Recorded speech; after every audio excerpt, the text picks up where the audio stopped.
Assalamualaikum warahmatullahi wabarakatuh. Alhamdulillahi hamdan katsiran thayyiban mubarakan fi kama yuhibbu rabbuna wa yarda. Asyhadu an la ilaha illallah wahdahu la syarikalah wa asyhadu anna Muhammadan abduhu wa rasuluhu la nabiyya wa la rasula ba'da. Allahumma salli wa sallim ala nabiyyina Muhammadin wa ala alihi wa sahbihi wa man tabi'ahum bi ihsanin ila yaumil qiyamah.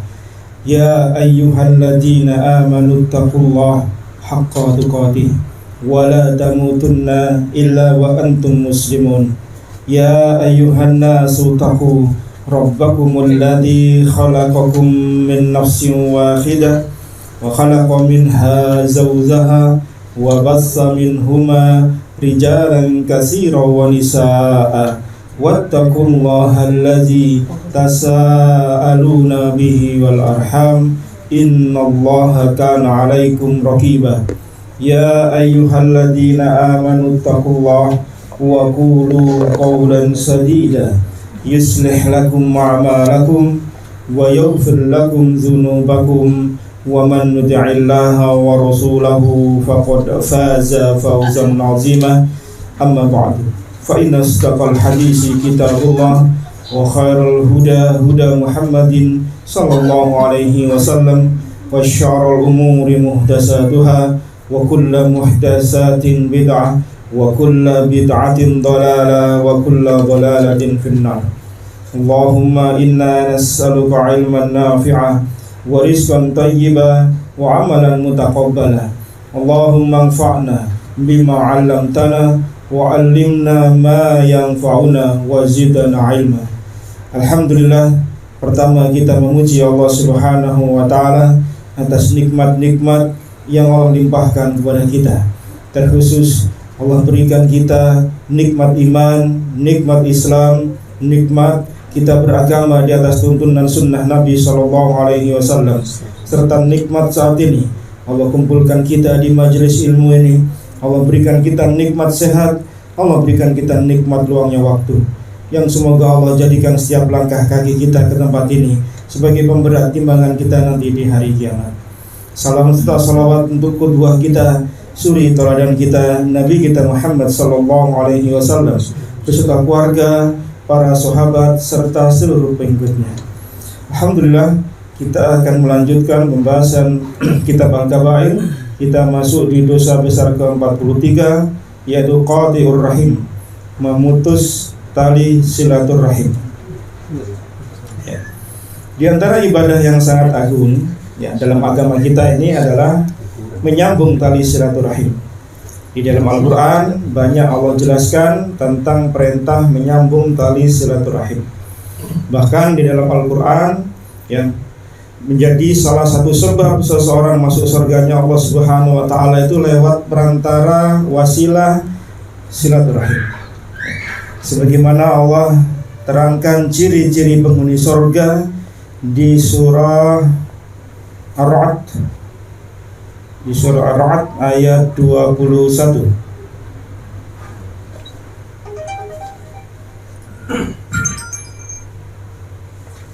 sampai 24.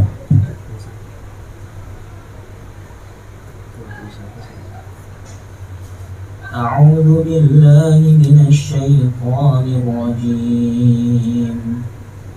Bismillahirrahmanirrahim. والذين يصلون ما أمر الله به أن يوصل ويخشون ربهم ويخافون سوء الحساب والذين صبروا ابتغاء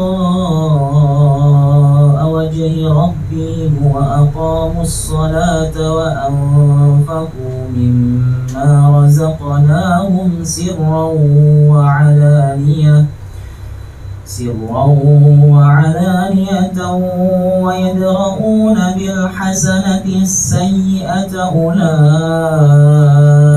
لهم عقبى الدار جنات جنات عدن يدخلونها ومن صلح من آبائهم وأزواجهم وذرياتهم والملائكة يدخلون عليهم من كل باب سلام عليكم بما صبرتم فنعم عقبى الدار. Dan orang-orang yang menghubungkan apa yang diperintahkan Allah agar dihubungkan, dan mereka takut kepada Tuhannya dan takut kepada hisab yang buruk. Dan orang yang sabar karena mengharap keridhaan Tuhannya, melaksanakan sholat dan menginfakkan sebagian rezeki yang kami berikan kepada mereka secara sembunyi atau terang-terangan, serta menolak kejahatan dengan kebaikan. Orang itulah yang mendapat tempat kesudahan yang baik, yaitu surga-surga Aden. Mereka masuk ke dalamnya bersama orang yang solih dan nenek moyangnya, pasangan-pasangannya, dan anak cucunya. Sedang para malaikat masuk ke tempat-tempat mereka dari semua pintu, sambil mengucapkan selamat sejahtera atas kamu karena kesabaranmu. Maka alangkah nikmatnya tempat kesudahan itu. Ya, di antara penghuni surga ciri-cirinya adalah walladzina yasiluna ma amarallahu bi ayyusala, yaitu orang-orang yang menghubungkan apa yang diperintahkan Allah agar dihubungkan, yaitu maksudnya tali silaturahim. Dan di dalam menyambung tali silaturahim tersebut ada isyarat bahwasanya di sana butuh kesabaran. Karena Allah jelaskan di sana di akhir ayat 24-nya, salamun alaikum bima sabartum. Yang diucapkan para malaikat adalah salam kesejahteraan atasmu karena kesabaranmu. Untuk menunjukkan bahwasanya menyambung tali silaturahim itu butuh kesabaran. Butuh kesabaran waktu, kesabaran hati kita, kesabaran dalam menginfakkan harta kita kepada kerabat, butuh kesabaran. Maka orang-orang yang sabar seperti ini akan memasuki surga bersama dengan orang-orang yang soleh dari pasangan mereka, nenek moyang mereka, anak-anak mereka, serta dari keturunan-keturunan mereka.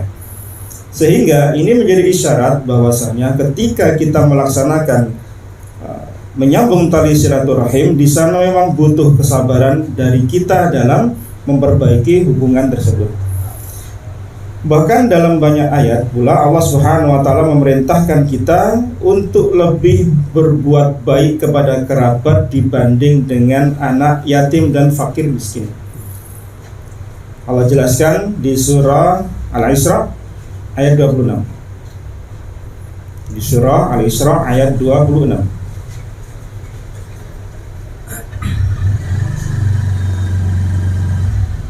وآت ذا القربى حقه والمسكين وابن السبيل ولا تبذر تبذيرا. Dan berikanlah haknya kepada kerabat dekat, juga kepada orang miskin dan orang yang dalam perjalanan, dan janganlah kamu menghambur-hamburkan hartamu secara boros. Ya. Jadi Allah memerintahkan kita untuk menyambung tali silaturahim, untuk memberikan nafkah harta kita itu kepada kerabat terlebih dahulu, dibanding dengan orang-orang yatim, anak-anak yatim dan fakir miskin. Sehingga di sini menunjukkan bahwasanya menyambung tali silaturahim itu lebih didahulukan kepada orang-orang terdekat kita, berbuat ihsannya kepada kerabat dekat dahulu. Sementara sebagian kaum muslimin salah dalam memaknai berbuat baik itu kepada orang yang jauh, orang yang kadang tidak memiliki hubungan kekerabatan dengan dirinya, tapi baik mungkin dalam muamalahnya. Maka ini sebuah kekeliruan. Seharusnya dia memberikan prioritas utama kepada orang-orang yang ada di bawah tanggungannya terlebih dahulu, kemudian orang-orang terdekat dari rahimnya. Maka yang demikianlah yang diperintahkan oleh Allah Subhanahu wa taala. Yang demikian ini menjadi pelajaran bagi ayat ini, kemudian dari bab yang kita bahas ini. Lalu apakah rahim yang dimaksud? Rahim yang dimaksud, para ulama kemudian berbeda pendapat menjadi 3 pendapat. Siapakah yang harus disambung rahimnya? Sebelum kita masuk pada perbedaan pendapat kalangan ulama tentang siapakah yang harus disambung perkara rahim, maka Ar-Raghib Al-Asfahani rahimahullah ta'ala beliau menyebutkan Ar-Rahim, rahim al-mar'ah. Yang dimaksud dengan rahim itu adalah rahimnya wanita. Karena dari sanalah kemudian ya turun temurun menjadi kerabat, ya, paman, bibi dan seterusnya. Jadi berasal dari rahim wanita lah kemudian disebutlah dengan silaturahim. Lalu siapakah yang kita berhak untuk menyambung tali silaturahim? Maka pendapat yang pertama, yang dimaksud dengan rahim yang harus disambung dalam banyak ayat dan hadis adalah kerabat yang memiliki kekerabatan secara mahram. Pendapat pertama menyebutkan yang disambung rahimnya itu adalah yang haram untuk dinikahi. Haram untuk dinikahi berdasarkan dalil di surah Ar-Ra'd ayat 21 tadi. Secara umum, walladzina yasiluna ma amarallahu bihi ayyusalla. Dan orang-orang yang menyambung apa yang Allah perintahkan untuk disambung. Maka yang disambung di sini adalah orang yang memiliki kekerabatan secara mahram. Jadi siapa? Ibu, ya, kemudian anak kita, nenek, paman dan seterusnya. Nah, itu yang haram untuk dinikahi. Maka ini pendapat yang pertama. Bahkan sebagian fuqaha dari kalangan Malikiyah dan Hanabilah dinukil oleh Ibnu Hajar Al-Haytami, beliau mengatakan wal muradu bisilatir rahim al-wajibah innama huwa waslur rahim al-mahram. Jadi yang dimaksud menyambung tali silaturahim yang wajib itu yang terikat dengan mahram. Yang tidak terikat dengan mahram itu dianjurkan, mustahab. Ini pendapat yang pertama dipegangi oleh Malikiyah dan Hanabilah. Pendapat kedua, siapakah yang harus disambung tali silaturahimnya? Yaitu yang memiliki hubungan saling mewarisi. Kalau ada hubungan saling mewarisi, maka merekalah yang berhak untuk disambung tali silaturahimnya. Berdasarkan hadis Nabi SAW di Abu Dawud,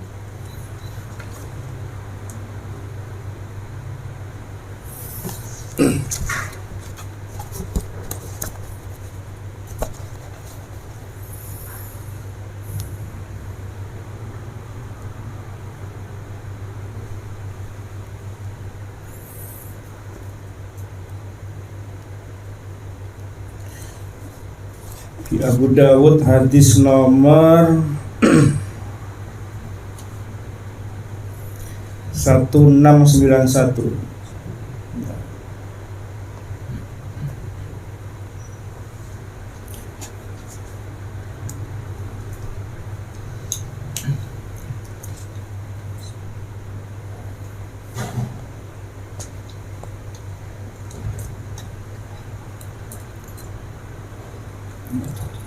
Nggak cocok nomornya.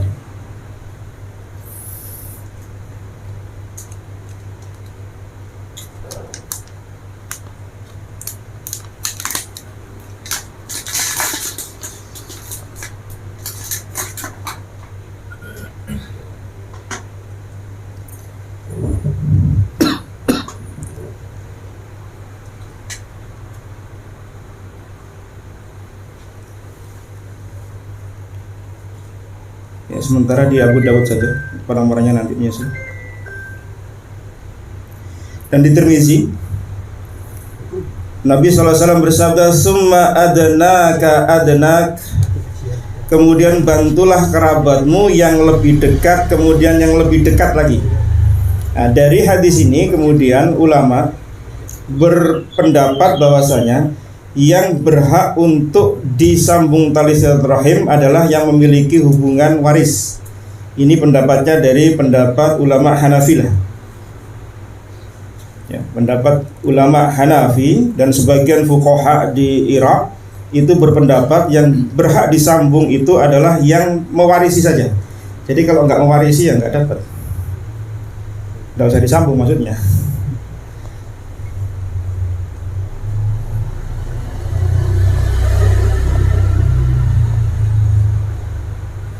Pendapat ketiga, yang disebut rahim yang harus disambung adalah semua kerabat, baik yang memiliki hubungan mahram, baik yang saling mewarisi atau tidak saling mewarisi. Berdasarkan keumuman dari ayat Allah Subhanahu wa taala di surah An-Nisa ayat yang pertama. Di surah An-Nisa ayat yang pertama. Secara umum Pendapat ketiga ini menyebutkan semua kerabat, baik nasabnya itu dekat atau jauh, saling mewarisi atau tidak, mahram ataukah tidak, disambung semuanya. Ini berdasarkan firman Allah An-Nisa ayat yang pertama. Ya ayyuhan nasu ittaqu rabbakumul ladzi khalaqakum min nafsin wahidah وخلق منها زوجها وبث منهما رجالا كثيرا ونساء واتقوا الله الذي تساءلون به والأرحام إن الله كان عليكم رقيبا. Wahai manusia, bertakwalah kepada Tuhanmu yang telah menciptakan kamu dari diri yang satu, Adam. Dan Allah menciptakan pasangannya, Hawa, dari dirinya. Dan dari keduanya Allah memperkembangbiakkan laki-laki dan perempuan yang banyak. Bertakwalah kepada Allah yang dengan namanya kamu saling meminta, dan peliharalah hubungan kekeluargaan. Sesungguhnya Allah selalu menjaga dan mengawasimu. Poinnya pada firman Allah Subhanahu wa taala, ya, wal arham wattaqullaha alladzi tasaaluna bihi wal arham. Dan bertakwalah pada Allah dan peliharalah hubungan silaturahim. Di sini tidak disebutkan rahim yang mana, maka ini secara umum. Dan jumhur ulama lebih berpegang pendapat pada pendapat yang ketiga, yaitu semua kerabat kita baik secara nasab dekat maupun jauh yang punya hubungan mahram ataukah tidak, saling mewarisi atau tidak, semua harus disambung tali silaturahim. Nabi SAW itu terkadang beliau datang ke perkampungannya ibu susuan beliau di Bani Sa'ad. Beliau datang ke sana, ya, mengunjungi saudara sepersusuannya, paman sepersusuannya, karena beliau lama tinggal di sana ketika masa kecilnya. Maka diriwayatkan bahwasanya beliau SAW itu, ya, istilahnya itu dijamu di sana.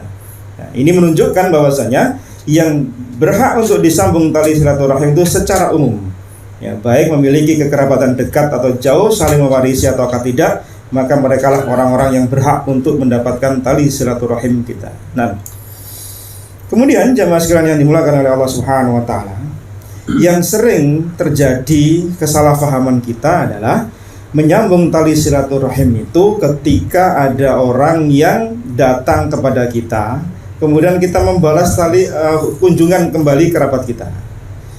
Maka yang dimaksud dengan menyambung tali silaturahim itu bukan seperti itu.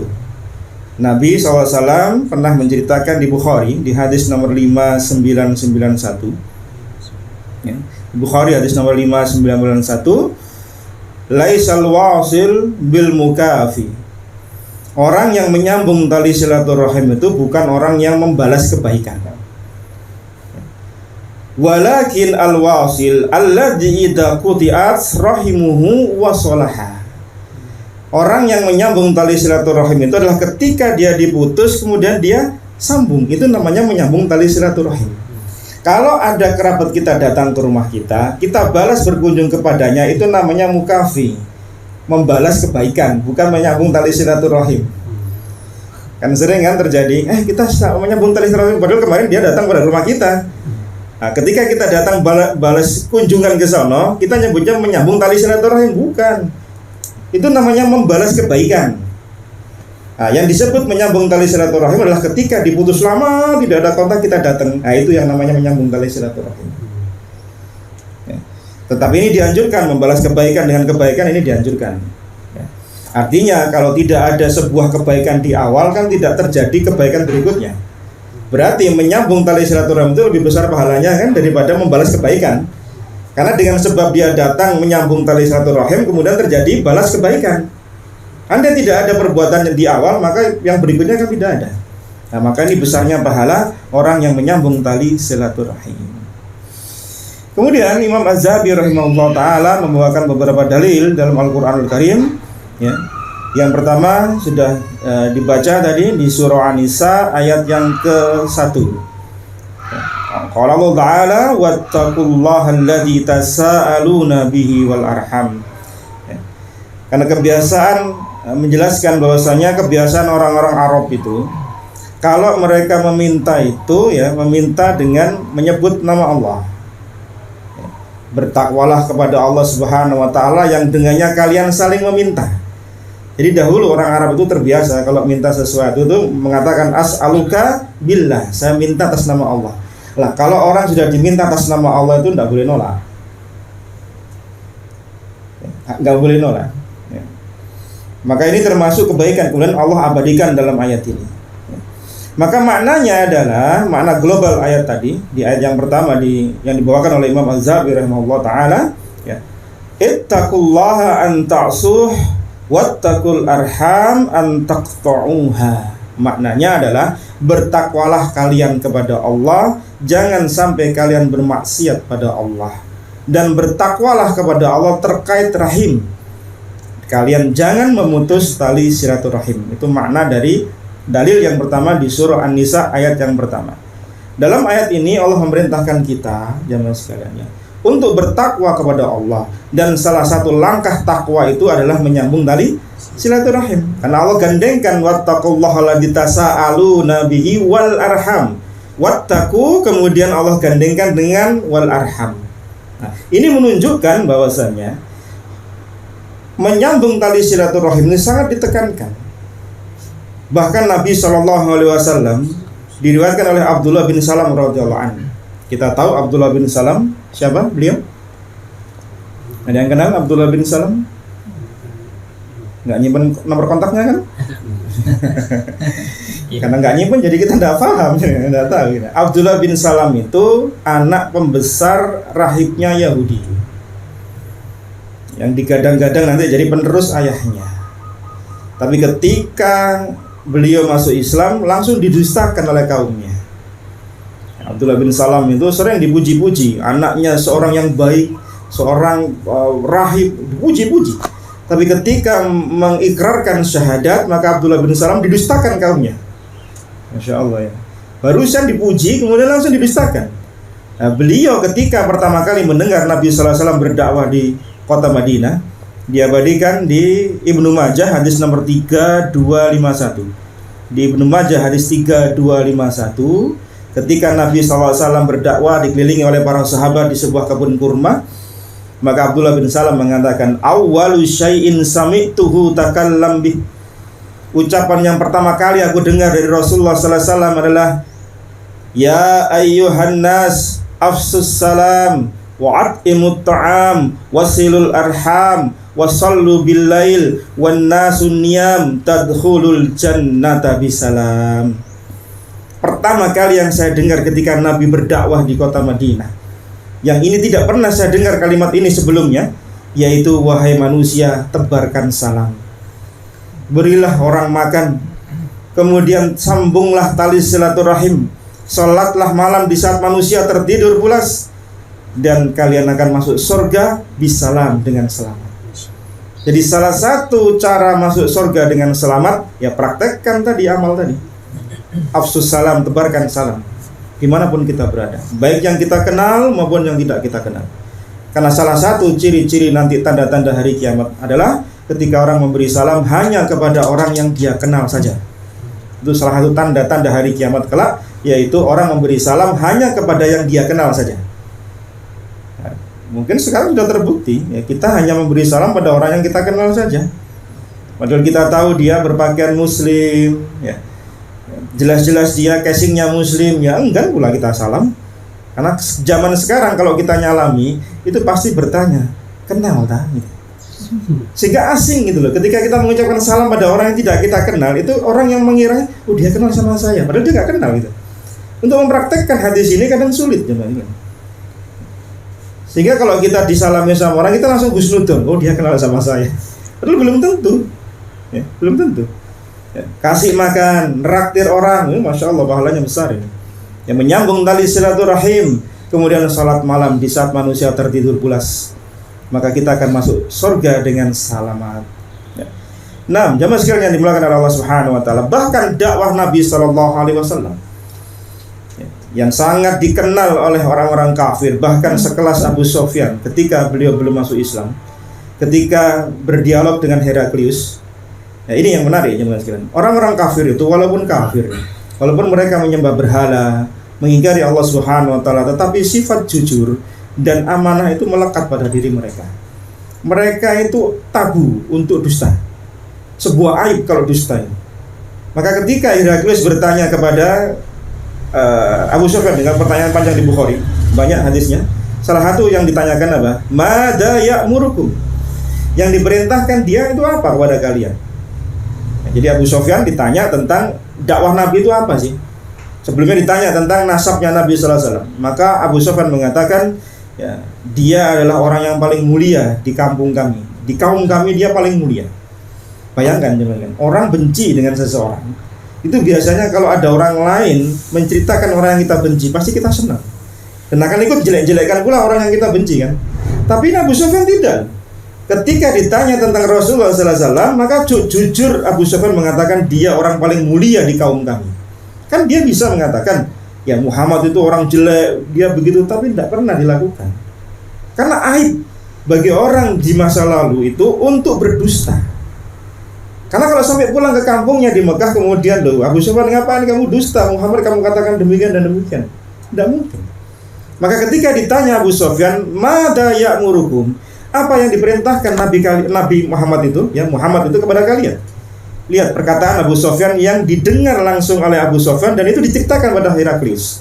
Yaqul, dia berkata, ya Muhammad, maksudnya Nabi sallallahu alaihi wasallam mendakwakan apa? U'budullaha wahdahu la syarikalah wala tusyriku bihi syai'an. Sembahlah Allah semata, jangan sekutukan dengan sesuatu apapun. Watruku ma yaqulu aba'ukum, dan tinggalkan apa yang diucapkan nenek moyang kalian. Wa ya'muruna bis shalah waz zakah was sidqi wal afafi wassilah. Nabi Muhammad itu memerintahkan kami untuk mendirikan salat, sedekah, jujur, menjaga diri dan menyambung tali silaturahim. Nih disampaikan sama Abu Sufyan ketika dia masih kafir. Sehingga ya porsi dari dakwah Nabi sallallahu alaihi wasallam selain tauhid, di sana ada menyambung tali silaturahim ya Mas. Dan menyambung tali silaturahim itu ya lebih ditekankan kepada orang-orang yang terdekat dengan dirinya. Jadi jangan sampai seseorang itu loyal, loman kepada teman-temannya, bakhil dengan kerabatnya. Karena ini tidak mungkin terjadi pada diri seorang mukmin. Lihatlah di surah Al-Baqarah ayat 177. Al-Baqarah 177.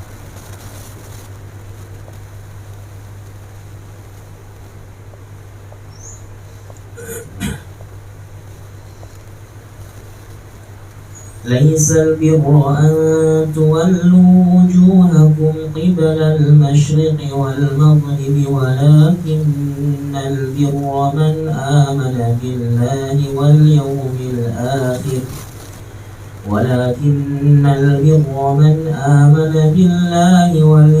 الآخر والملائكة والكتاب والنبيين وآتى المال على حبه ذوي القربى واليتامى والمساكين وابن السبيل والسائلين وفي الرقاب وأقام الصلاة وآتى الزكاة والموفون بعهدهم إذا عاهدوا والصابرين في البأساء والضراء وحين البأس أولئك الذين صدقوا وأولئك هم المتقون. Kebajikan itu bukanlah menghadapkan wajahmu ke arah timur dan barat, tetapi kebajikan itu ialah kebajikan orang yang beriman kepada Allah, hari akhir, malaikat-malaikat, kitab-kitab, nabi-nabi, dan memberikan harta yang orang yang dicintainya kepada kerabat. anak yatim, orang-orang miskin, orang-orang yang dalam perjalanan, musafir, peminta-minta, dan untuk memerdekakan hamba sahaya yang melaksanakan sholat dan menunaikan zakat, orang-orang yang menepati janji apabila berjanji, dan orang-orang yang sabar dalam kemelaratan, penderitaan, dan pada masa peperangan. Mereka itulah orang-orang yang benar, dan mereka itulah orang-orang yang bertakwa. Wa atal mala ala hubbihi, dan mereka itu yang melakukan kebajikan itu memberikan harta yang ia cintai, zawil qurba, kepada kerabatnya. Jadi ketika kita memberikan harta yang kita cintai, pertama siapa? Kerabat. Baru kemudian wal yatama wal masakin wa bani sabil, urutannya. Jadi skala prioritasnya siapa? Kerabat dekat. Orang ring satu dahulu yang harus dipenuhi untuk memberikan harta, dan harta itu ala hubbihi, yang dia cintai. Jadi di sini tidak disebutkan tentang harta yang sisa-sisa, itu enggak. Ala hubbihi, yang dia cintai. Bayangkan teman. Berarti kan butuh pengorbanan. Seseorang mengeluarkan harta yang ia cintai kepada kerabatnya, yang boleh jadi kerabatnya itu tidak berbuat baik pada dirinya. Kalau orang berbuat baik pada kita, kita berbuat baik pada dirinya, mungkin lumrah. Ini ada kita berbuat baik pada kerabat kita yang notabene mereka sering merusuhi kita misalnya. Butuh pengorbanan, teman-teman. Pahalanya besar di sisi Allah Subhanahu wa taala. Maka jika kita, mungkin lingkungan kita ya, mungkin tidak sedang baik-baik saja dari segi akhlak, memberikan kedermawanan, ya maka rubahlah. Rubahlah agar kita menjadi orang yang dermawan. Walaupun mungkin tidak seluruh harta kita, sebagian harta kita, mungkin beberapa. Untuk apa? Untuk menyambung tali silaturahim. Nah, kemudian Imam Az-Zahabi membawakan dalil tentang bahayanya memutus tali silaturahim di surah Muhammad ayat 22 sampai 23. Wa qala ta'ala fa hal asaitum in tawallaitum an tufsidu fil ardi wa tuqatti'u arhamakum ulaika alladziina la'anahumullahu fa asammahum wa a'ma absarahum. Maka apakah sekiranya kamu berpuasa, kamu akan berbuat kerusakan di muka bumi dan memutus tali silaturahim. Mereka itulah orang-orang yang dikutuk, dilaknat oleh Allah, lalu dibuatlah tuli pendengaran mereka, dibutakan penglihatan mereka. Ini hukuman jelasnya bagi orang yang memutus tali silaturahim, memiliki kekuasaan kemudian memutus tali silaturahim. Maka Allah akan bikin dia tuli, Allah akan bikin dia buta. Walaupun dia bisa berjalan, bisa mendengar di atas muka bumi, tapi balasan yang akan dia dapat kelak nanti adalah dia mendapatkan hukuman berupa pemutusan penglihatan, pendengaran dia nanti kelak di yaumul qiyamah. Orang yang sering memutus tali silaturahim itu sulit mendengar, memahami ayat Allah. Kan sudah diterangkan nih, ayat Allah menerangkan tentang keutamaan silaturahim, pahalanya. Maka ketika dia tidak menyambung tali silaturahim, seolah-olah dia buta dan tuli kan. Maka balasannya dibutakan dan ditulikan nanti di yaumul qiyamah. Al-jaza min jinsil amal. Jamaah sekalian yang dimuliakan oleh Allah Subhanahu wa taala. Nabi kita sallallahu alaihi wasallam pernah bersabda tentang dua orang yang tidak memiliki hubungan darah di antara keduanya, tetapi kemudian ya terjadi sebuah hal yang membuat mereka sulit untuk masuk surganya Allah Subhanahu wa taala. Dan ini dilarang oleh Nabi sallallahu alaihi wasallam. Di Bukhari hadis nomor 6077, di Muslim nomor 2560. Nabi melarang seseorang ya memutus atau memboikot saudaranya, tidak menegur sapa. La yahillu lil muslim ayyahjura akhahu fawqa salasi layalin. Tidak halal bagi seorang muslim untuk menghajar, memboikot saudaranya lebih dari 3 hari 3 malam. Artinya batas untuk tidak nyapa, memberikan pelajaran supaya dia kembali itu 3 hari. Dan tidak halal selebihnya, berarti haram kan? Ya. Yaltaqiyani fa yu'ridu hada wa yu'ridu hada wa khairuhuma alladhi yabda'u bisalam. Mereka berdua kalau bertemu saling berbuang muka, tidak saling sapa. Ya, ketemu sana lewat gang 1, yang satu lewat gang 10. Selisihan terus jalannya. Maka siapakah yang paling baik? Wa khairuhuma alladhi yabda'u bisalam. Yang pertama kali memulai salam dia yang paling baik. Nah, terkadang untuk nyambung tadi itu jemaah sekalian, itu gengsinya main biasanya. Aku sing luwih tuwek kok masuk sing salam dhisiki. Ndek sing salah kok aku sing nyalam. Ya itu biasanya gitu. Gengsinya keluar biasanya. Padahal Nabi menyebutkan yang paling baik di antara keduanya yang memulai salam. Nah, ini antar orang yang nggak ada hubungan kekerabatan. Kita dilarang untuk tidak menyapa selama 3 hari, batas maksimalnya. Nah, kalau kekerabatannya gimana? Orang punya rahim dengan kita, punya kekerabatan baik dekat maupun jauh, tapi kemudian tidak kita berbuat baik pada dirinya. Bukankah melebihi kesalahan yang diperbuat oleh orang tadi? Yang dengan tidak ada hubungan saja, itu dilarang sama Nabi kan? Nah ini punya hubungan tuh, kekerabatan. Lebih lagi untuk tidak disakiti, ya, terutama siapa? Ayah ibu kita, adik kakak kita, paman bibi kita, keponakan-keponakan kita, baik yang seayah maupun seibu atau yang kedua-duanya sekandung. Itu orang-orang yang berhak untuk mendapatkan kebaikan-kebaikan kita. Jangan dihajar, jangan diboikot kalau memang tidak ada maslahatnya. Dalil yang ketiga, Imam Az-Zahabi membawakan dalil di Al-Bukhari hadis nomor 5984. Wa qala an-nabiyyu sallallahu alaihi wasallam la yadkhulul jannata qati'ur rahim. Tidak akan masuk surga orang yang memutus tali silaturahim. Tidak akan masuk surga orang yang memutus tali silaturahim.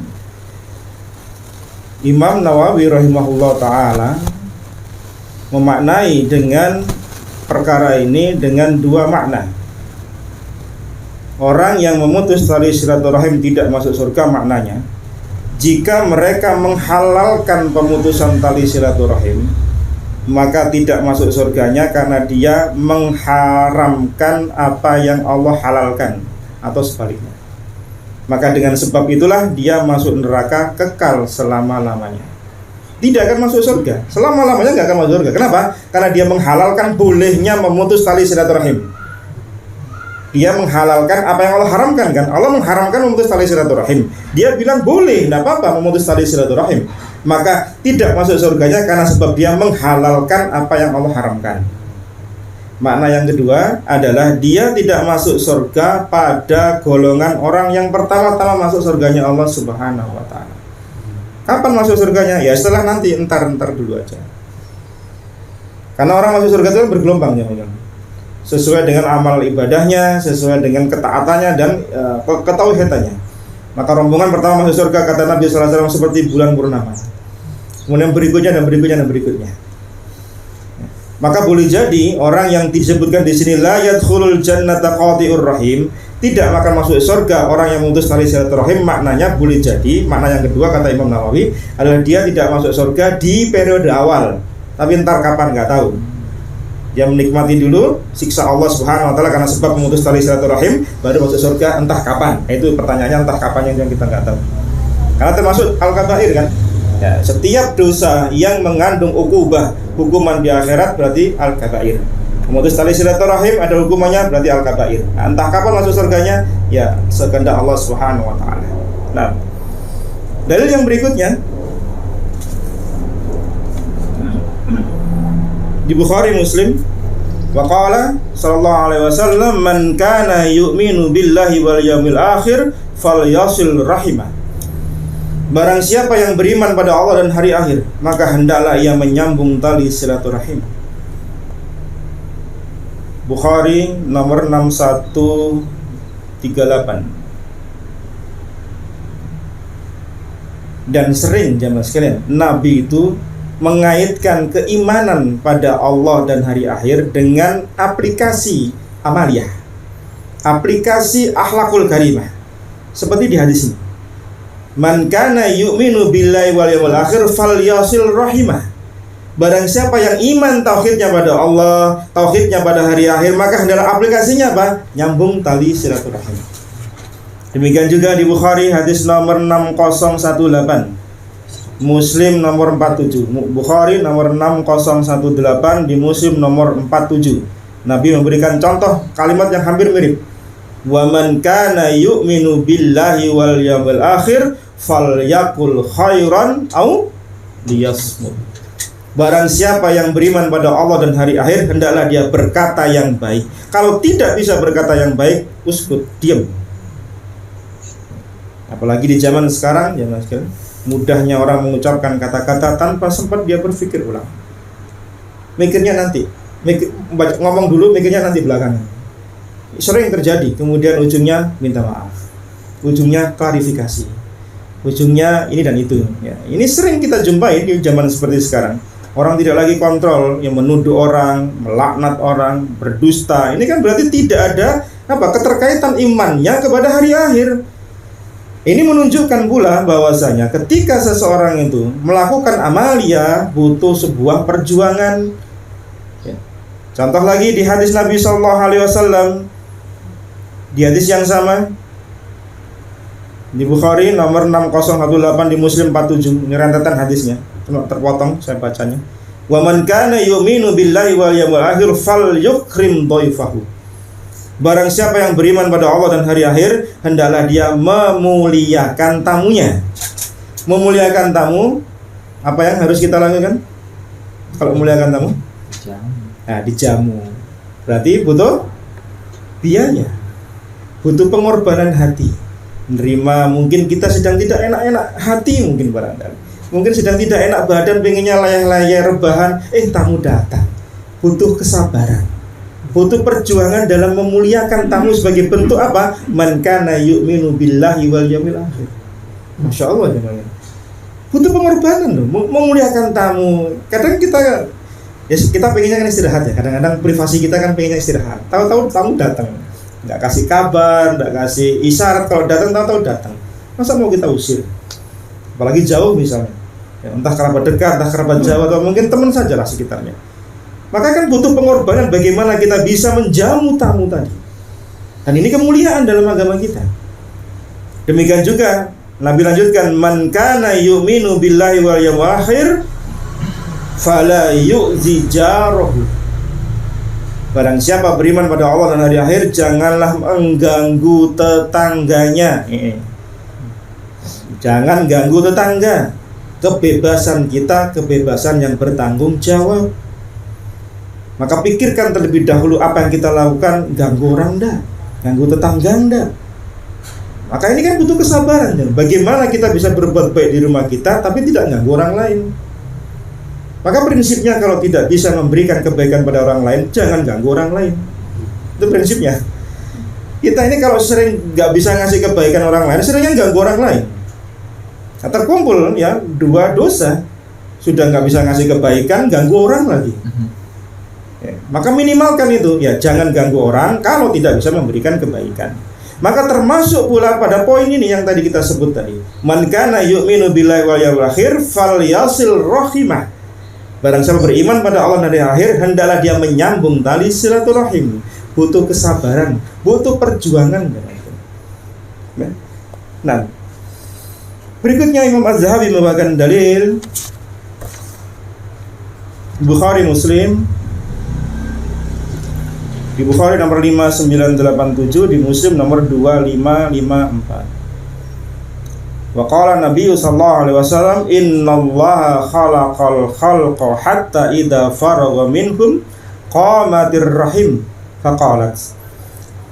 Sesungguhnya Allah tabaraka wa taala menciptakan makhluk. Maka ketika Allah telah selesai menciptakan makhluk, tiba-tiba rahim berdiri. Jadi ternyata rahim itu bisa berbentuk sesuatu. Faqalat, kemudian rahim berkata, hada maqamul a'idz bika minal qati'ah.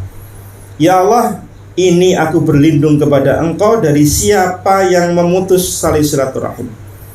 Qala, kata Allah Subhanahu wa taala, na'am. Ama tardaina an asila man wasalaki wa aqta'a man qata'atik man qata'ak. Qalat bala. Maka Allah berfirman, benar, aku akan melindungimu. Tidaklah engkau ridho jika aku akan menyambung orang yang menyambungmu dan memutus orang yang memutusmu. Jadi Allah itu menjadi pelindungnya Ar-Rahim, menjadi tempat berlindungnya orang yang menyambung tali silaturahim. Jadi kalau orang memutus tali silaturahim, keluar dari rahim, ya, artinya tidak memutus tali, menyambung tali silaturahim, maka diputus oleh Allah Subhanahu wa taala. Maka Ar-Rahim mengatakan, qala bala, aku ridho ya Allah. Masya Allah jemaah sekalian. Ya. Hadis ini menyebutkan bahwasanya rahim itu sifatnya kan hubungan yang sifatnya abstrak kan.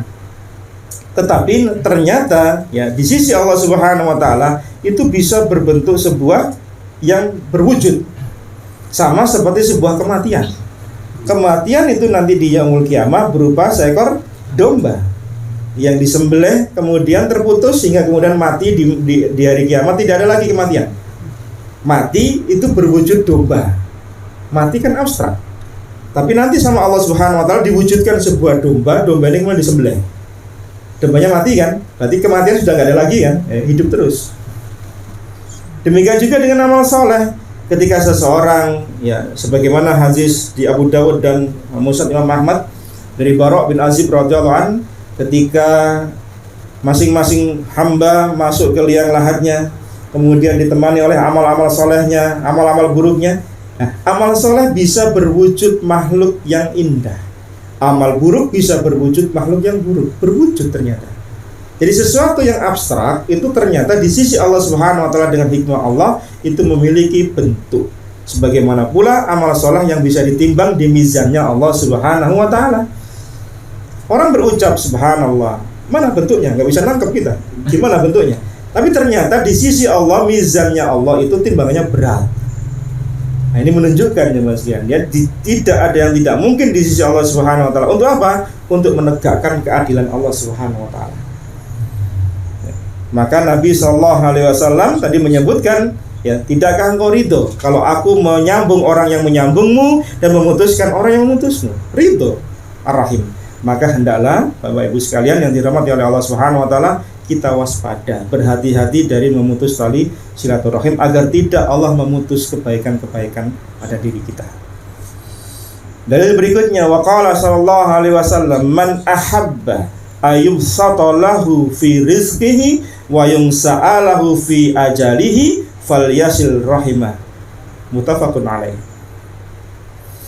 Barang siapa yang suka dilapangkan rezekinya, yang dipanjangkan umurnya, maka hendaklah dia menyambung tali silaturahim.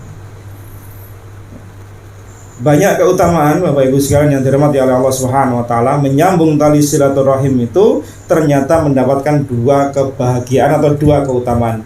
Keutamaan dunia dan keutamaan akhirat. Ya. Apa keutamaan akhirat? Yaitu satu, sebagai bukti tanda keimanan seorang hamba kepada Allah dan hari akhirnya.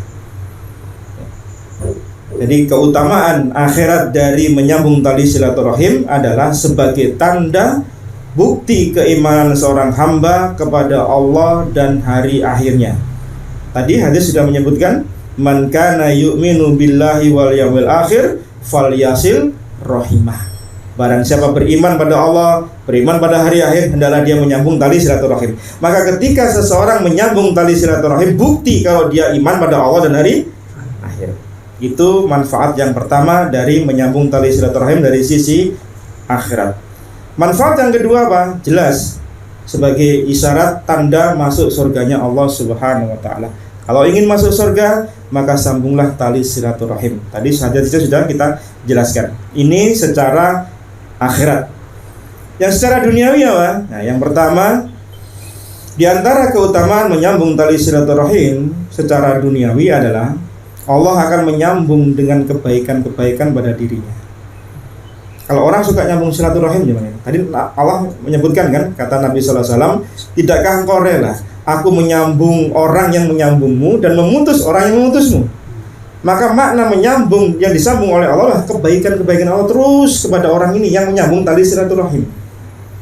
Nah, secara duniawi apa? Kebaikan itu tidak putus pada orang yang suka nyambung tali silaturahim. Terus dapat kebaikan dia.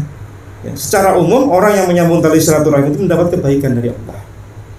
Dan yang kedua, Allah lapangkan rezekinya. Itu jelas ya. Secara wakil, materi itu bisa didapat dari sisi menyambung tali silaturahim. Coba kalau misalnya gambarannya jelek-jelekan aja ya. Ada orang itu tidak pernah serawung, sambang sama keluarga gitu. Dia hidup seorang diri, ya entah susah, entah enak, dia nggak ada orang tahu lah. Suatu ketika dia memang susah. Kemudian ketika dia datang ke kerabatnya, oh ternyata dia punya sepupu, oh ternyata dia punya paman, oh ternyata dia punya bibi misalnya. Kemudian ditanya, gimana kabarnya? Wah, saya sedang susah ini ekonomi saya. Wah, ada itu teman saya itu. Itu menyambung tali silaturahim. Manfaatnya apa? Rezeki, dan itu wakil ya. Mungkin tanpa dalil pun mungkin orang akan paham gitu. Nggak pakai dalil kalau rezeki dilapangkan lewat tali silaturahim, mungkin orang nggak pakai itu pun bisa gitu loh. Artinya apa? Secara logik di masyarakat real itu ada terjadi. Orang akan mendapatkan rezeki lewat apa? Ya dia serawung sama orang, sambang, ya tilik dengan saudara, tanya kabarnya. Oh ya ada kerjaan ini, oh ada usaha ini, dapat. Artinya peluang terbuka. Bayangkan kalau dia itu nggak sering sambang dengan saudara, kan saudaranya nggak tahu toh. Kalau ada keponakannya sedang susah, sepupunya sedang susah kan nggak tahu. Sementara dia mestinya bisa memberikan kebaikan pada saudaranya. Ini menunjukkan teman-teman, ternyata menyambung tali silaturahim itu memang betul-betul bisa mendatangkan rezeki, meluaskan rezeki. Bisa pula dimaknai mendatangkan rezeki itu dari sisi keberkahan. Walaupun tidak banyak yang datang, tapi keberkahan itu ada. Dan keberkahan itulah yang hendaknya dicari oleh seorang hamba. Dan makna keberkahan itu apa? Kasratul khair wa subutuhu. Banyaknya kebaikan yang melekat pada seseorang, sehingga walaupun sedikit tapi kebaikannya lumintu terus datang. Itu namanya berkah. Itu namanya berkah. Maka caranya bagaimana untuk bisa mendapatkan rezeki, diluaskan rezeki? Sambung tali silaturahim. Mungkin datang kerabat kita ke kita, mungkin tanya kepada kita atau manggil kita om barangkali. Mungkin dia keponakan kita, mungkin sudah sukses barangkali. Ya Bu Om, waduh lagi sulit di ekonomi. Kan Om, saya punya proyek ini loh. Nyambung tali silaturahim. Ada rezeki. Nah, pertanyaannya kita mau apa enggak gitu aja. Kadang kita gengsi ya, mau ponaan, mau soume ya lu ning ponaan. Biasanya om sing gek pas riyoyo ya. Saiki ponaan sing gek, oh enggak usah gengsi ya. Kalau untuk urusan rezeki enggak usah gengsi. Kalau urusan gengsi untuk urusan rezeki ya enggak bisa hidup gampangane katanya orang itu. Ya. Enggak usah gengsi. Lihat ayam di pagi hari itu enggak gengsi dia. Cucui apa namanya biji-bijian entah kemana itu pagi hari, burung pagi hari sudah terbang kemana-mana. Lah kita manusia yang Allah berikan otak, Allah berikan bekal pikiran, olah pikir, skill dan seterusnya, lah kok malu? Apa yang kita malukan? Binatang aja tidak malu kok. Oh, kita beda sama binatang Ustaz. Iya, nah artinya ini gambaran gitu loh. Ya, gambaran. Ya. Jadi kalau untuk urusan rezeki jemaah sekalian, itu tidak usah gengsi, tidak usah jaim lah. Ya, apa saja babat habis semua gitu. Yang penting halal itu aja. Intinya gitu ya. Mau dapat proyek mega proyek 1M lah ambil saja lah. Enggak apa-apa. Kan cuma 1M enggak apa-apa. Mau dapat proyek misalnya bikin jalan tol, ambil saja, sikat habis. Pokoknya bisa kita garap. Masalah kita bisa apa enggak gitu. Banyak datang tawaran ke kita ya, wow. Gak iso itu baik. Itu rezeki ini.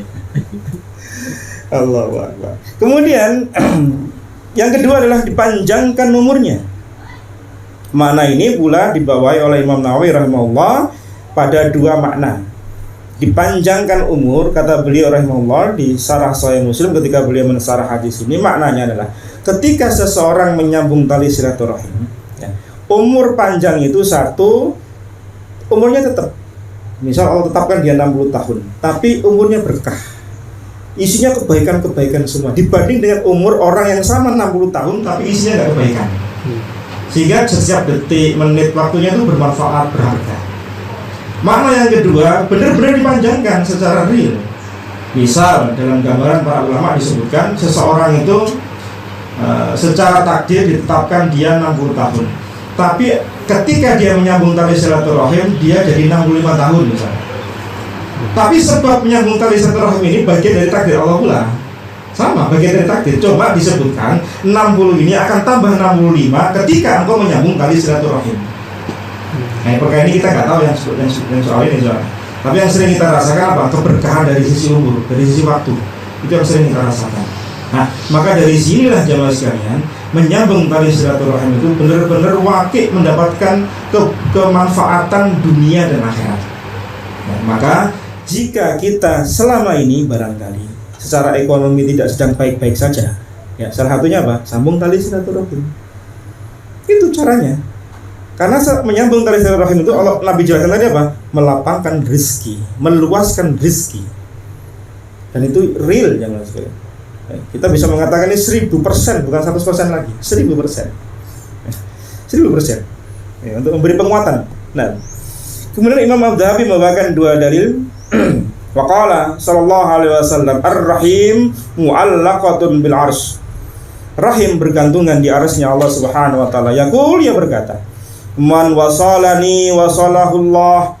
Barang siapa yang menyambungku maka Allah akan menyambungnya. Wa man qata'ani qata'ahullah. Barang siapa yang memutusku maka dia akan diputus kebaikannya oleh Allah Subhanahu wa taala. Dalam lafaz yang lain, man wasalaha wasaltuhu wa man waqata'aha battatuhu. Barang siapa yang memutusku, ya, barang siapa yang menyambungku maka disambung kebaikannya oleh Allah. Barang siapa yang memutusnya maka Allah akan memutuskan kebaikan darinya. Jadi Bapak Ibu sekalian yang dirahmati oleh Allah Subhanahu wa taala, hadis ini jelas-jelas menunjukkan pada kita, rahim itu seolah-olah berkata, ya, barang siapa yang ingin disambung oleh Allah kebaikannya, sambungin aku, gitu gambarannya. Kalau kamu nggak nyambung aku, diputus tuh kebaikannya sama Allah Subhanahu wa taala. Bahasa kita mungkin seperti ini. Ya, maka menyambung tali silaturahim menjadi sebuah keridhaan dari Allah Subhanahu wa taala. Tidakkah engkau ridho tadi hadis yang sebelumnya? Ya, tidakkah engkau ridho kalau aku menyambung, memutus karena engkau? Maka Ar-Rahim mengatakan aku ridho ya Allah. Nah, maka menyambung tali silaturahim ya menjadi sebab panjangnya umur seseorang dan menyebabkan rezeki akan melimpah. Tapi boleh jadi jemaah sekalian, orang kadang beranggapan begini, kalau menyambung tali silaturahim bukan menambah rezeki, ngurangi rezeki. Bener apa enggak ini kalimat kayak gini? Coba kita datang ke seseorang, bawa apa? Bawa oleh-oleh kan? Iya, ngurangi kan? Iya, keluar rezeki kita. Itu matematik kita, bukan matematiknya Allah gitu ya. Jadi boleh dimaknai ketika kita menyambung tali silaturahim, di sana ada sisi sedekah, sisi infak. Infak sedekah Allah lipat gandakan 10 sampai 700 kali lipat. Yudhaifu liman yasha, Allah lipat gandakan lebih dari itu bagi siapa yang Allah kehendaki. Jadi selain ada tali silaturahim yang kita sambung rahim, di sana juga ada sedekah, di sana ada infak. Tentu menurut kemampuan kita masing-masing. Karena sebagian orang mengatakan kalau hidup di desa itu biaya hidupnya sebenarnya rendah, tetapi biaya yang tinggi adalah biaya bersosialisasi. Iya, makan itu rendah, biayanya murah. Beli bahan makanan itu murah dibanding dengan di kota, tetapi biaya sosialisasinya tinggi. Ada tetangga sakit, bawa oleh-oleh. Ada tetangga lahiran, itu biaya sosialisasi. Itu lebih tinggi daripada biaya hidup. Tapi kalau di mana itu sebuah sedekah, di mana itu sebuah infak, insya Allah akan berbuat baik kepada kita. Ya, maka jangan pelit ya ketika ada kerabat kita sedang membutuhkan. Ya, sering ya di keluarga kita, keluarga istri terutama, ya, kalau ada si fulan, si fulana lahiran, ya biasa kita bawa sesuatu, itu sudah biasa ini. Bahkan terkadang daur ulang. Artinya kita dapat yang dulu kemudian diputar lagi gitu. Ya. Karena di rumah nganggur gitu. Ya. Anak-anak udah pada besar, barangnya nganggur gitu ya. Mungkin troli atau segala macam nganggur. Bawa aja ke sana. Dimuter, termanfaatkan untuk yang lain. Ini sebuah kebaikan teman-teman. Ya. Mengikat rahim ya, membuat perhatian saudara-saudara kita menjadi baik. Dan itu kuncinya di mana tadi? Keikhlasan kita kemudian menjadikan kita sebuah pahala, yaitu dilapangkan rezeki kita dan dipanjangkan umur kita. Kemudian beliau bawakan dalil di surah Ar-Ra'd. Surah Ar-Ra'd ayat 25, kelanjutan dari yang di awal tadi.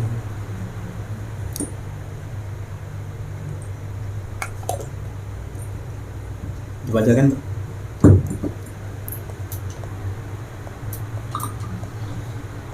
والذين ينقضون عهد الله من بعد ميثاقه ويقطعون ما أمر الله به أن يوصل ويفسدون في الأرض أولئك لهم اللعنة ولهم سوء الدار. Dan orang-orang yang melanggar janji Allah setelah diikrarkannya dan memutuskan apa yang diperintahkan Allah agar disambungkan dan berbuat kerusakan di bumi, mereka itu memperoleh kutukan dan tempat kediaman yang buruk atau jahanam. Jadi di awal ayat sebelumnya dijelaskan tentang ciri-ciri penghuni surga, yaitu orang yang menyambung tali silaturahim. Maka di ayat yang ke-25 ini tentang orang-orang yang menjadi penghuni neraka, yaitu orang-orang yang melanggar ikrar yang telah diikrarkan kepada Allah, kemudian memutus tali silaturahim, wa yaqta'una ma amarallahu bi ayyusal. Jadi balasan dari orang-orang yang memutus tali silaturahim adalah kutukan Allah, laknat Allah, dan tempat kembalinya di neraka jahanam. Maka telah berlalu keterangan tersebut tentang hukuman bagi orang yang memutus tali silaturahim. Dalil berikutnya, kata Imam Az-Zahabi rahimahullah ta'ala, wa qala Muhammad ibnu Amr an Abi Salamah an Abi Hurairah radhiyallahu anin Nabi sallallahu alaihi wasallam qala yaqulullah ana ar-rahha qata'tuhu. Dari Muhammad bin Amr, ia berkata dari Abu Salamah dari Abu Hurairah radhiyallahu anhu, ia berkata Rasulullah sallallahu alaihi wasallam bersabda, aku adalah Ar-Rahman, Allah adalah Ar-Rahman yang Maha Pengasih, sedangkan ia adalah Rahim, ya, yaitu Rahim sendiri. Aku memberikan bagian dari namaku kepada Rahim, maka barang siapa yang menyambung Rahim, maka aku menyambungnya dengan kebaikan, dan barang siapa memutusnya Rahim, maka dia terputus dari kebaikanku. Jadi terkait dengan Rahman dan Rahim itu terikat ternyata. Jadi Allah memberikan kebaikannya kepada Rahim. Maka Allah Ar-Rahman yang Maha Pengasih dan Rahim itu satu rumpun kata, yaitu Ar-Rahmah, kasih sayang. Ya. Jadi Ar-Rahman sifat Allah Maha Pengasih, Ar-Rahim, ya, Rahim, ya, sebagai bentuk kekerabatan, maka diambil dari satu kata yang namanya yaitu Ar-Rahman, Ar-Rahmah, kasih sayang. Sehingga ini menunjukkan kedekatan Rahim kepada Ar-Rahman, Allah yang Maha Pengasih. Maka siapa yang memutus Rahim, Allah memutus kebaikannya. Yang menyambung Rahim, Allah akan berikan kebaikan-kebaikannya. Maka jadilah hamba-hamba yang penyayang, hamba-hamba yang welas asih, terkhusus kepada kaum kerabat. Ya. Imam Az-Zahabi mengatakan, fanaqul, maka kami katakan, man qata'a rahimatul fuqara'i wa huwa ghaniyun fa huwa muradun wala budda wa kada man qata'ahum bil jafa wal ihmali wal hama. Barang siapa memutuskan silaturahim terhadap kerabat-kerabatnya yang miskin, padahal dia kaya. Jadi ada seorang yang kaya kemudian memutus tali silaturahim dengan yang miskin, maka ia adalah orang yang termasuk dalam hadis-hadis tersebut tadi. Demikian juga orang yang memutus tali silaturahim dengan sifat kasar, ya, acuh, tidak peduli, dan bodoh, ya, dengan kebodohannya dia memutus tali silaturahim. Maka seseorang, jelaskan, hendaklah dia tidak acuh dengan kerabatnya. Dia harus cari tahu apa kekurangan dari kerabatnya. Jangan masa bodoh dengan kekurangan dari kerabat kita. Cari tahu kekurangannya. Ya, mungkin dia butuh ini, butuh itu. Berikan kebaikan-kebaikannya. Sampai kemudian Imam Az-Zahabi di akhir perkataan beliau membawakan hadis Nabi SAW di Ibnu Hibban dan yang di Ibnu Hibban. Qala Nabi SAW, bullu arhamakum walau bisalam. Basahi rahimmu walaupun cuma dengan assalamualaikum, sapa. Karena ar-rahim itu, ya, memutus itu sebuah kekeringan, panas, memutus itu panas, maka basahilah dengan apa? Salam. Jadi minimal kita ya uluk salam, sambung dengan assalamualaikum, sapa. Intinya sapa minimal dengan kerabat kita. Jangan kita tidak mau tahu dengan urusan dari kerabat kita, ya, Yang demikian ini ya menjadi sebab seseorang itu bisa ya mendapatkan hal yang menjadi ancaman dari Nabi SAW, sebagaimana disebutkan di sebuah hadis yang diriwayatkan oleh Ibnu Majah, hadis nomor 971 di Ibnu Majah. Salah satu la turfa'u salatuhum fawqa ru'usihim sibran. 3 golongan orang yang sholatnya tidak terangkat walaupun sejengkal di atas kepalanya. Artinya sholat orang ini tidak diterima sama Allah. Sholat sah secara fikih tapi tidak ada pahala. 3 golongan. Yang pertama, rajulun amma qauman wa hum lahu karihun. Seorang imam yang mengimami kaumnya, kaumnya membenci si imam karena ketidakbaikan akhlaknya, agamanya, bukan karena sentimen pribadi. Yang kedua, orang yang tidak diterima salatnya, wa imra'atun batas wa zawjuha 'alaiha sakhitun, yaitu wanita yang bermalam sementara suaminya marah, tidak ridho pada dirinya, maka salat wanita ini tidak diterima salatnya. Wa akhawan mutasariman, yang ketiga yaitu 2 bersaudara yang bermusuhan. 2 saudara yang bermusuhan, maka sholatnya tidak terangkat di kepalanya, sampai sejengkal pun tidak terangkat, artinya nggak diterima pahalanya, tidak mendapatkan pahala, hanya sekedar gugur kewajiban. Lihatlah, 2 bersaudara tidak saling sapa, bermusuhan. Padahal kita menginginkan jemaah sekalian, dengan sebab kita menyambung tali silaturahim, mendapatkan pahala kebaikan dari Allah Subhanahu wa taala. Maka di sana para ulama menyebutkan tentang tingkatan menyambung tali silaturahim. Ada tingkatan menyambung tali silaturahim. Ada berapa? Ada 3 tingkatan.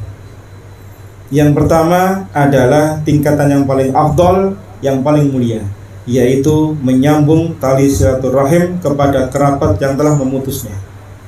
Berdasarkan hadis di Sahih Muslim di nomor 2558 dari Abu Hurairah radhiyallahu anhu, anna rajulan, datang seorang laki-laki, ya Rasulullah, inna li qarabah asiluhum wa yaqta'uni. Ya Rasulullah, sesungguhnya aku punya kerabat, aku suka menyambungnya, tetapi mereka sering memutus dariku. Wa ahsinu ilaihim wa yusi'una ilayya wa uhlumu anhum wa yajhaluna alayya.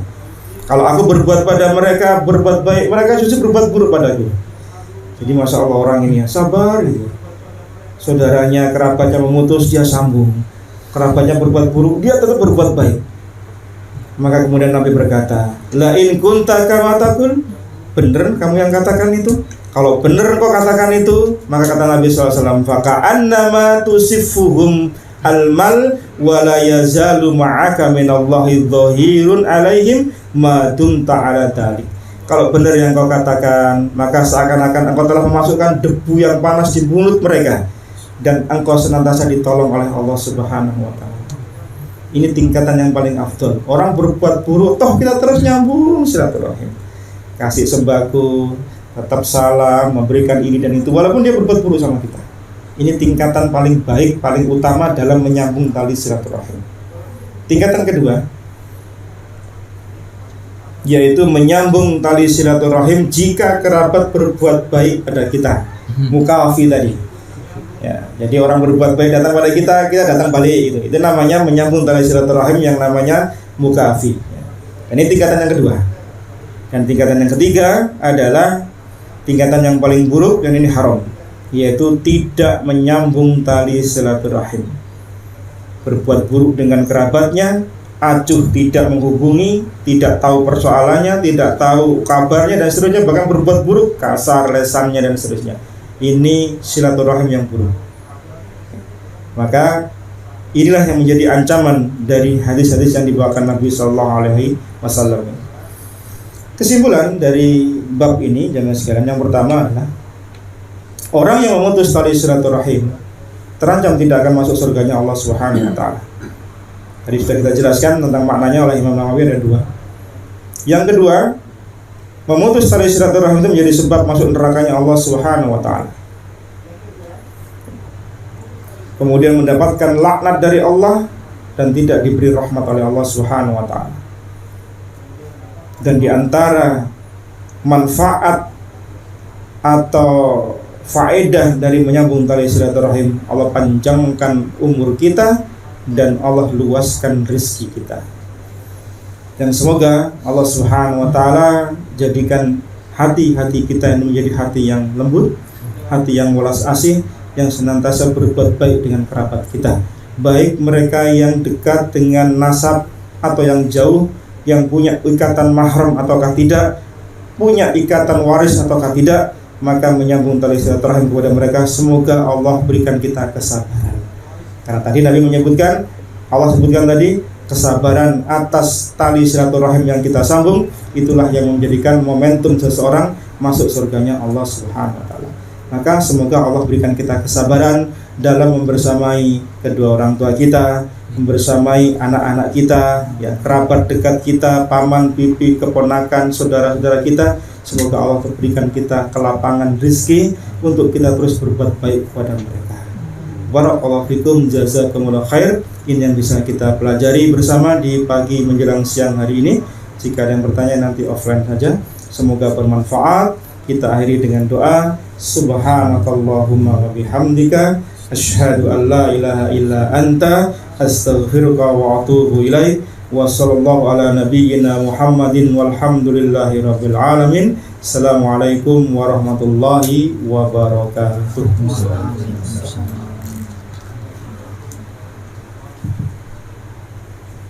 Ustaz, saya mau bertanya Ustaz. Ya.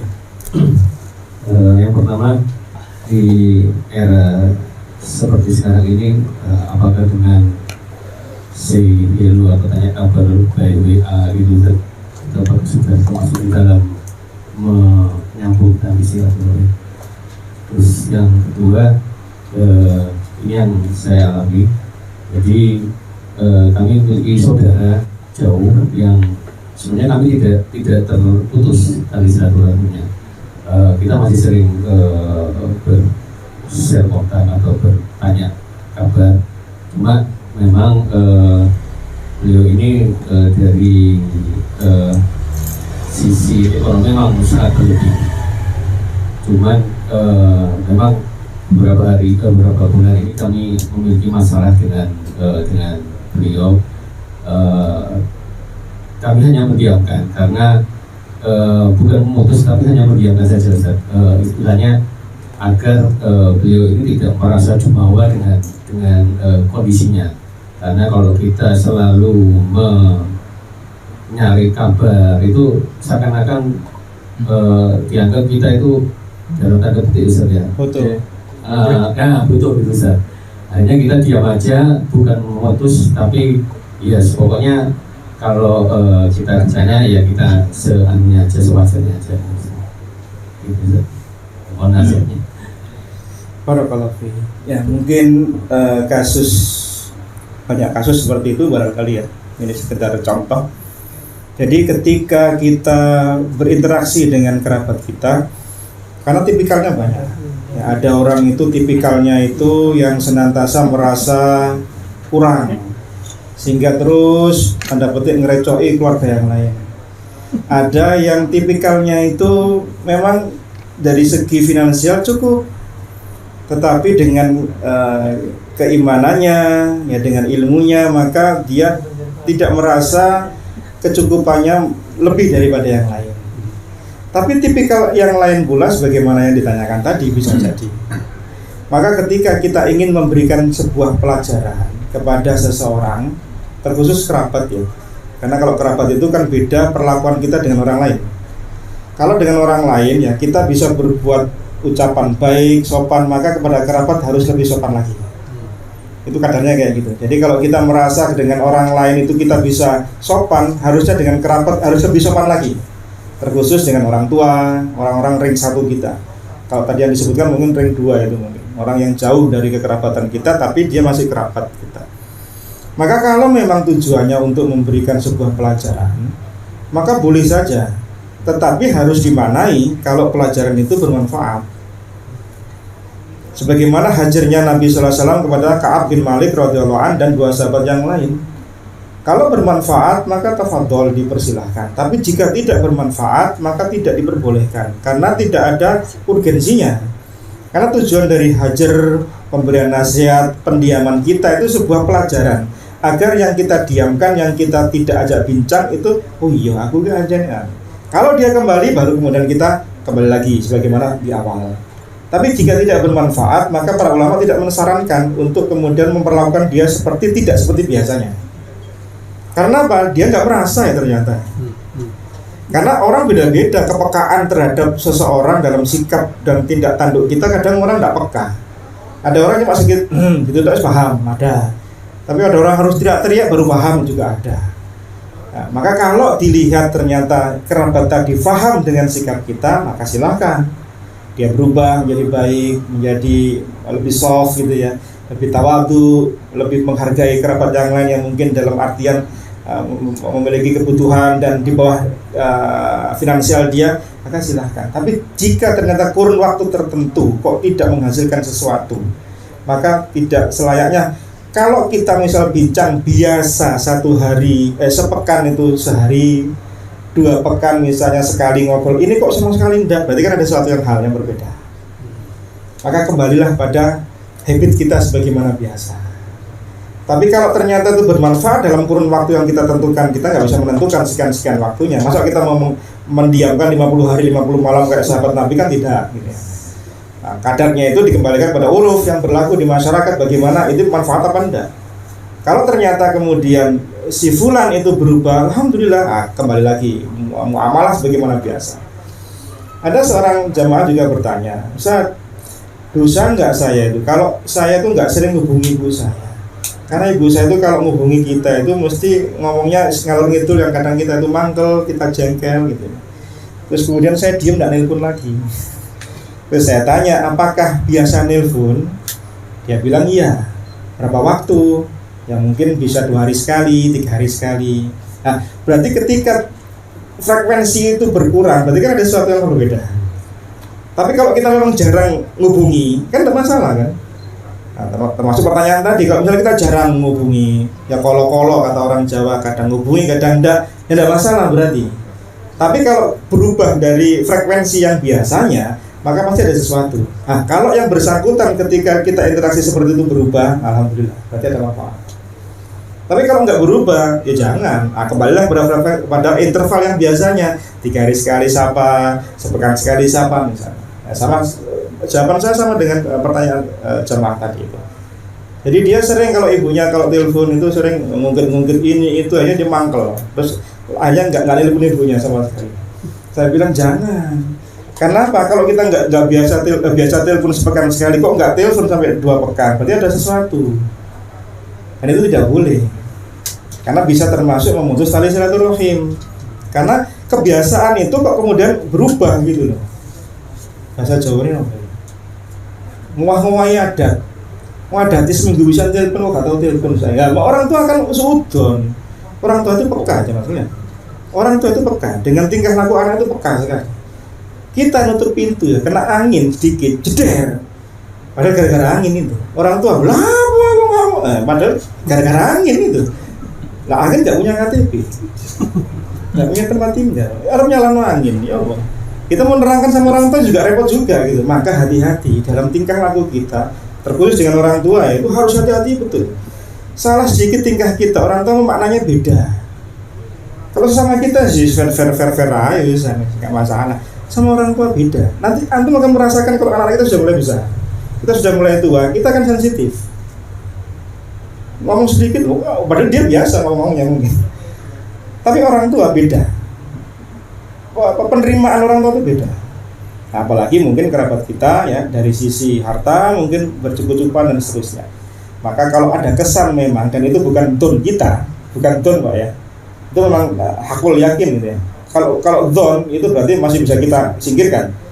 Kalau don kita, kalau kita sering telepon tanya kabarnya kita butuh, berarti don. Kalau don jangan, hindarkan itu. Anggap aja itu syaitan. Tapi kalau memang itu keyakinan, hakul yakin, Yakin itu kan ada 3. Ilmul yakin, ainul yakin, hakul yakin.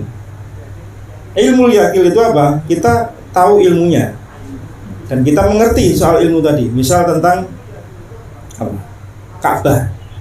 Ka'bah itu kita tahu, Ka'bah di Mekah, di Masjidil Haram. Bentuknya kubus, ada kain kiswahnya. Kita tahu, yakin ada ilmunya, kita tahu berdasarkan gambar, visual dan seterusnya. Itu namanya ilmul yakin. Ketika kita sampai di Mekah, terus kita lihat, Masya Allah, Ka'bah bentuknya, itu namanya ainul yakin. Ketika kita pegang Ka'bahnya itu namanya hakul yakin. Oh bener tiba ada, itu namanya hakul yakin. Nah kalau 3 posisi tadi kita benar-benar meyakini si fulan kerabat kita itu memiliki karakter kayak gitu, silakan tidak apa-apa. Tapi kaitannya tadi bermanfaat enggak untuk beliaunya. Kalau nggak memberi manfaat, dampaknya tidak berubah, saya jangan nanti tambah mutus tali silaturahim kita nanti. Maka biasa-biasa saja. Nah, kalau memang intervalnya sebulan sekali sapa, atau mungkin malah nggak sama sekali karena ya kalau orang nyapa kadang enggak, ya sudah seperti itulah yang terjadi. Mudah-mudahan beliaunya tidak seperti don kita, prasangka kita kalau beliaunya itu memiliki sifat yang agak jumawa tadi tanda petik dalam soal finansial. Allahu a'lam. Oh ya, yang WA itu termasuk. Nah, jadi di era seperti sekarang ini, insya Allah ini termasuk.